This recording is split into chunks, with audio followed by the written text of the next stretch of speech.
कियारा बस चुपचाप अबीर की बातें सुन रही थी। जैसे ही अबीर ने उसका हाथ पकड़ के उठाया, वो घबरा गई। उसे समझ नहीं आ रहा था क्या करे। तभी आबिया के पापा का फोन आ गया। उसने अपनी गाड़ी घुमाया और चल दिया कियारा को ड्रॉप करते वक्त। उसने कहा, कियारा प्लीज़ हमारे में ज़रूर सोचना और मेरे उसके बारे में भी। आबिया वहाँ से चला गया। कियारा उसे जाते हुए देख रही थी। पूरी रात कियारा बस यही सोचती रही कि वो किसको चुने, अजय को या फिर आबिया को। सुबह होते ही कियारा ने जल्दी से मोबाइल चेक किया, पर आज राज ने उसे कोई मैसेज नहीं किया था। कियारा का मन थोड़ा सा उदास हो गया था, क्योंकि वो अजय के लिए तड़प रही थी, जब से ज़्यादा उसकी उस चीज के लिए जिसने कियारा को अपनी ओर खींचा।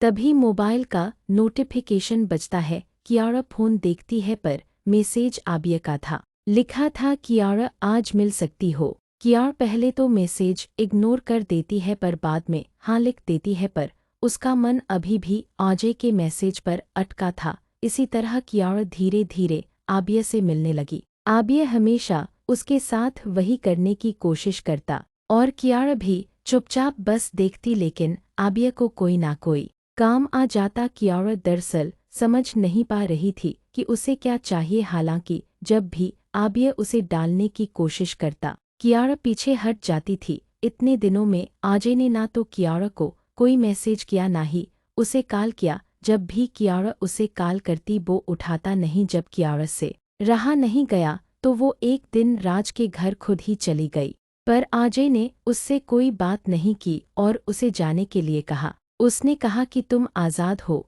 मैंने तुम्हारा फोटो भी हटा दिया है। कियारा दंग रह गई, क्योंकि उसे अजय की आदत पड़ गई थी और जब से उसने अजय का लंबू देखा, तब से बस कियारा यही सोच रही थी कि कब ये जाएगा उसके कियारा पर। अजय अचानक ये सब क्यों, हमने तो अभी तक कुछ किया ही नहीं है।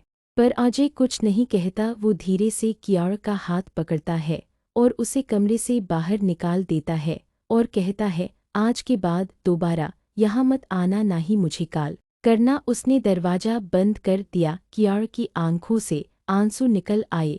उसे समझ नहीं आ रहा था वो क्या करे। जब वो पूरी रात अजय की याद में सो नहीं पाई, तब उसे समझ आया कि वो आबिया को नहीं अजय को चाहने लगी है। पर अजय उससे कोई बात नहीं करना चाहता था, उसका फोन भी नहीं उठाता। कुछ दिन बाद कियारा जैसे ही कॉलेज से घर आई तो उसने देखा कि अजय उसके घर पर बैठा है। वो खुश हो, तभी उसने अचानक देखा कि आबिया भी वहाँ है। आबिया ने कहा, कियारा मैंने कहा था ना, मैं तुम्हें लेकर इस बार सीरियस हूँ।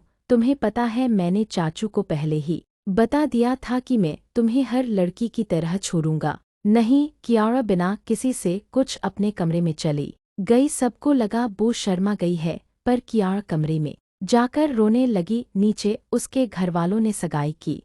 अगले दिन कियारा अजय से मिलने गई। अजय उससे से कोई बात नहीं करना चाहता था। कियारा ने कहा, क्या आप आबिया की वजह से मेरे साथ ऐसे कर रहे हैं? आखिरकार अजय ने कहा, कियारा मुझे लगा नहीं था कि आबिया तुम्हें सच में पसंद करने लगेगा, वरना मैं तुम्हारे रास्ते में नहीं आता। हाँ, ये सच है कि मुझे तुम पसंद आने लगी हो, पर मैं आबिया से उसका प्यार नहीं छीन सकता, प्लीज़। इससे पहले अजय कुछ कहता, कियारा ने अजय को गले लगा लिया और उसके होठों को अपने होठों से चूमने लगी। अजय ने कहा, कियारा मैं आबिया का दिल नहीं तोड़ सकता, प्लीज तुम उसी से शादी कर लो। कियारा की आंखों में आंसू और भी ज्यादा आ गए। अजय ने उसका हाथ पकड़ा और उसे कमरे से बाहर कर दिया। आबिया कमरे से बाहर खड़ा सब सुन रहा था। उसकी आंखें भी नम थी कि उसके लिए उसके चाचू अपने प्यार का स्क्रीफेस कर रहे थे। जैसे ही कियारा ने आबिया को वहां देखा, वो और जोर से रोने लगी। आबिया ने कहा, मैं तुम दोनों के बीच नहीं आऊंगा, तुम चिंता मत करो। अगले सब कियारा के घर गए। कियारा उदास थी, पर इस बार रिश्ता अजय और कियारा का था। आबिया ने कियारा के पापा को भी इस रिश्ते के लिए मना लिया था। कियारा खुशी से हंसने लगी। अजय और कियारा की सगाई हो गई। वर अजय को रूम में लेके चली गई। मुझे तुम्हें कुछ दिखाना है। उसने दरवाजा बंद किया। अजय ने कहा, ये क्या कर रही हो? कियारा बोली, अब मैं और नहीं रुक सकती। अब तो हमारी सगाई भी हो गई, प्लीज कुछ करो। अजय मुस्कुराया। आखिर में उसने कियारा को वो देखने दिया जो वो देखना चाहती थी और छूना थी। अजय बस वहाँ खड़ा था। काम तो पूरा कियारा ही कर रही थी।